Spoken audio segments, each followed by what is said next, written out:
I want to show you guys this the clearest example of I've ever seen.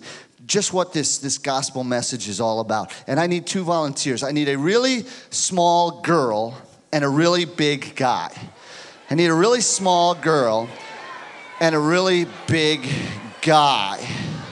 Okay, you're a big guy. Come on up. And you're a small girl. Come on up.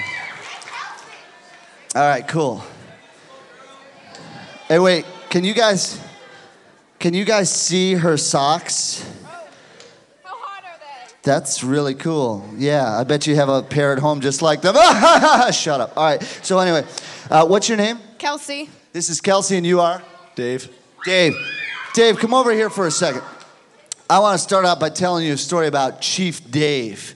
This is Chief Dave. He's an Indian chief. He's a Native American.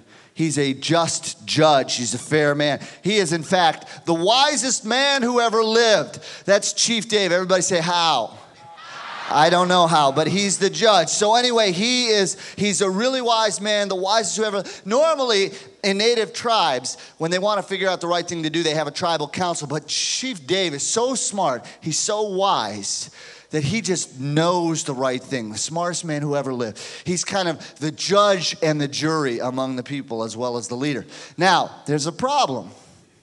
There's a rash of theft going on among the people, folks stealing one from the other. And Chief Dave, he can't have this going on. And Chief Dave says, this must stop. This must stop. He says with real feeling and emotion. And so he says, this must stop. And now what he decides is next person who gets caught stealing, they're going to be whipped, flogged, openly, publicly, and it will draw blood. So everybody's like, whoa. About a week goes by, and some of the guys from the tribe got to go up to the chief, and they don't even want to look him in the eye. They're like shuffling their feet down here in the dirt. They're like, Chief, it appears someone else has been caught stealing. And the chief's like, well, you know the rule. You heard the law. Let's go. Bring the person forward. I don't care who it is. They bring the person forward, and it's the chief's own mother. Maybe you should have stole a pair of matching socks. But anyway, it's the chief's own mother. And so what the chief now, he's got this incredible dilemma on his hands. Because on the one hand, he really, really loves his mom. And he, doesn't want to, he wants to show her mercy. But on the other hand, he's got to show justice. He can't just fudge on the law because it's his own blood, And so he, on the one hand, he would like mercy, but he needs to do justice and mercy and justice. What's he going to do? What would you do?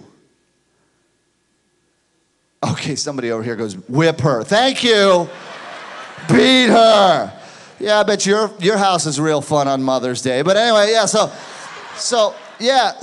now the chief has this horrible dilemma because what's he going to do? And the chief makes up his mind. And the chief makes his agonizing decision. And he says, there will be a beating. There will be a beating. Chief's voice is deeper than mine, isn't it? Anyway, yeah, so the chief says there will be a beating. And so now what happens is the guy with the whip whoosh, gets the whip ready. And now mom buries her face in her hands and starts sobbing, crying. Boo-hoo.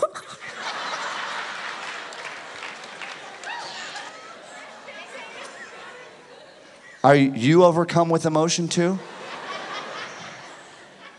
Chelsea or Kelsey? Kelsey. One thing you're not going to be saying anytime soon, I'd like to thank the Academy. All right, so anyway, no. So Kelsey, and her face is in her hands, and she's sobbing, crying. She's hysterical. And so the guy with the whip gets the whip ready, and he cocks his arm back, and he's ready to strike the first blow. And the last second, the chief says, stop! Stop! Now, I need you to be really mature for this part, okay? Because this is a little different. This is a little unusual, but I want you to watch what happens. The chief comes up behind his own mother and embraces her from behind, just completely envelops her with his arms, okay? So you can't even hardly see any of them. And then the chief says something phenomenal. He says, now start the beating. Now start the beating. And so the whipping that should have gone to the lawbreaker instead goes to the lawmaker. Let's hear it for our two actors. They did a great job. It was terrific. You guys can have a seat. Thank you very much. Now,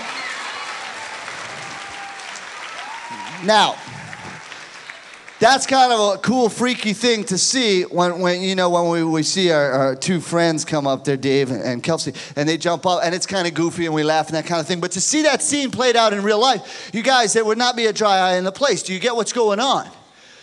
The law maker, not the law breaker, the law maker is taking that beating upon himself.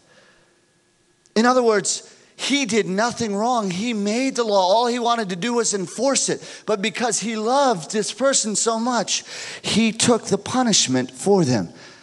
Guys, girls, men, women, that is exactly what God has done for you and me in the person of Jesus Christ.